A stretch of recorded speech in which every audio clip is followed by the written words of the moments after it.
The Rose. Once upon a time, there was a little girl named Leni who had hair like caramel candy and a giggle that made birds dance. But Leni was sad. Her mother had grown terribly ill, and no doctor, wizard, or even a wise owl could make her better. One chilly morning, as snowflakes whispered secrets to the rooftops, her mother called her close. "Leni," she said, "I shall only get well again when I smell a red rose, a rose in winter." Now, if you know anything about roses, you'll know they do not bloom in winter. They shiver, they snooze, they vanish. But Leni, she simply nodded. "Then I shall find you one." A wild winter wish. She packed a piece of cheese, a warm bun, and one mitten. She lost the other, and set off through the snow. She asked a snowman, he just shrugged. She asked a fox, he offered her a cold fish. She even asked a pine tree, who grumbled, "Try the greenhouse, genius." Leni had no idea what a greenhouse was, so she marched on.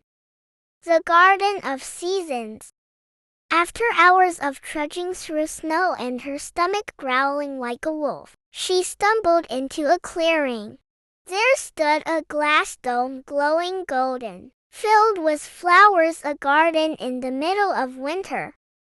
Inside, 12 brothers stood in a circle.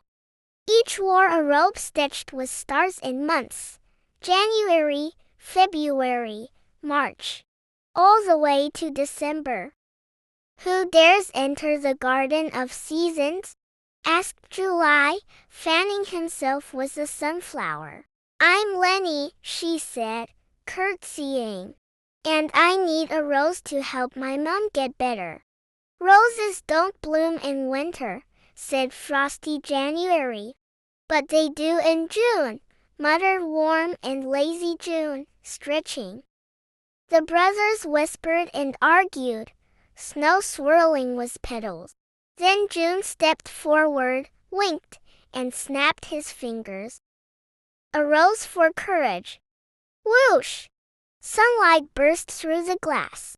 A single red rose blossomed in the center of the garden, glowing with warmth. Leni gasped. "It's perfect." She carefully snipped it, curtsied once more, and sprinted back through the snow. Mother's smile. Back home, she placed the rose beneath her mother's nose.